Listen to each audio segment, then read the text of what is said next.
АКШ Иранга каршы күрт көтөрүлүшүн даярдоодо. СНН телеканалынын маалыматына караганда, АКШнын борбордук чалгын башкармалыгы Иранга каршы күрт күчтөрүн активдештирүү сценарийин карап жатышат.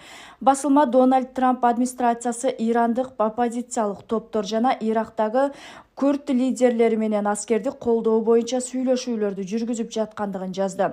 Маалыматка ылайык, жакынкы күндөрү күрт күчтөрү Ирандын батышындагы жердеги операция баштоону пландаштырылууда.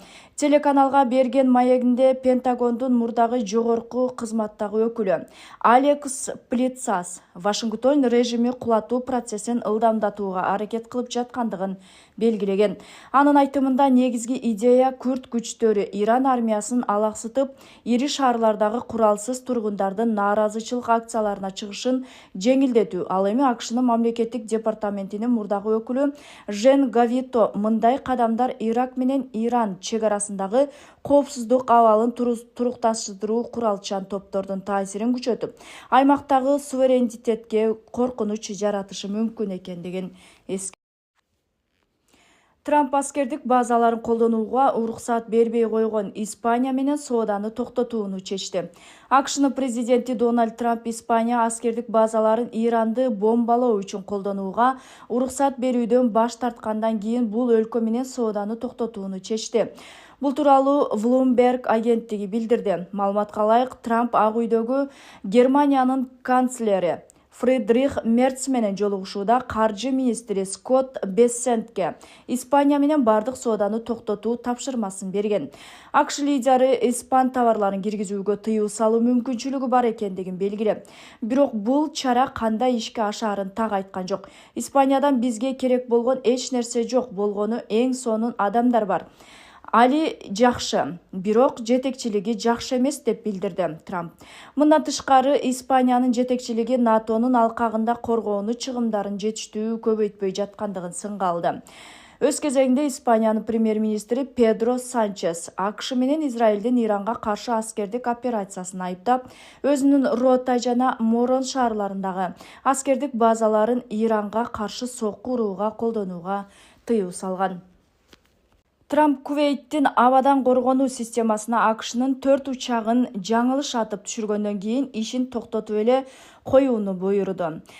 Эгер араб өлкөлөрүнүн лидерлери Россия менен Украинада ок атышууну токтотуу боюнча сүйлөшүү алышпаса, биздин аскерлер аларга жардам берүү үчүн жөнөтүлүшү мүмкүн, деп билдирди Зеленский. Трамп Ормуз кысык аркылуу мунай ташыган кемелерди камсыздандырууну убада кылды. АКШнын президенти Дональд Трамп өнүктүрүү финансы корпорациясына Перс булуңуна мунай жана газ ташыган компанияларды тез арада ылайыктуу баада камсыздандырууну тапшырды. Бул тууралуу Трамп өзүнүн социалдык тармагына жазган. Анда ал Ормуз кысык аркылуу өтө турган кемелерге аскердик коштоону дагы убада кылган. Эмне болгон күндө да АКШ дүйнөгө энергияны эркин камсыз кыла алат. АКШнын экономикалык жана аскердик күчү планетадагы эң чоң күч, деген Трамп.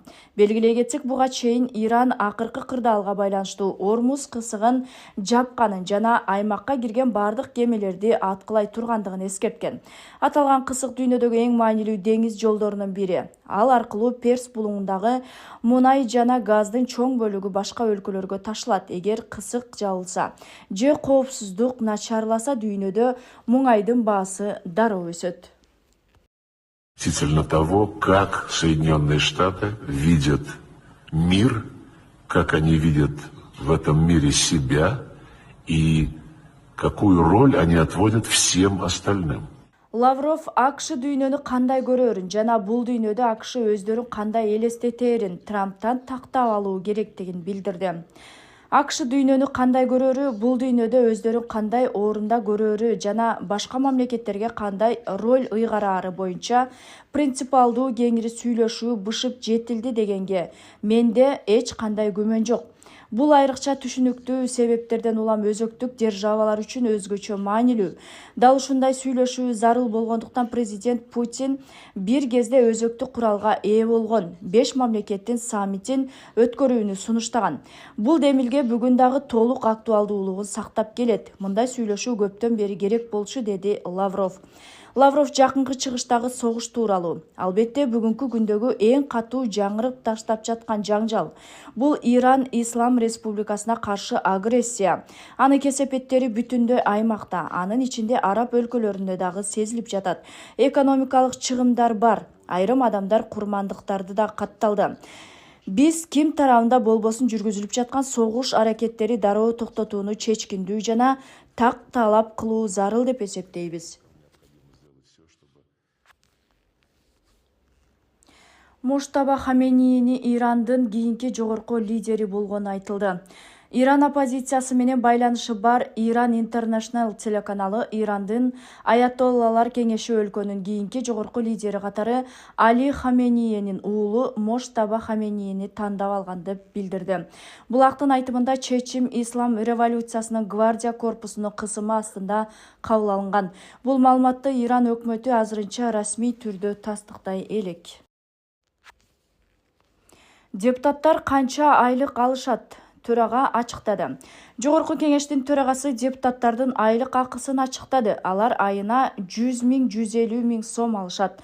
Марлен Маматалиевдин айтымында ар бир депутаттын 80 000 сомдук фонду дагы бар. Бул суммага кеңсе буюмдары жана башка чыгымдары кирет. Алар ошондой эле бул фондду айдоочуларды жалдоо үчүн дагы колдонушат деген Маматалиев Ак Чабар басылмасына берген маегинде.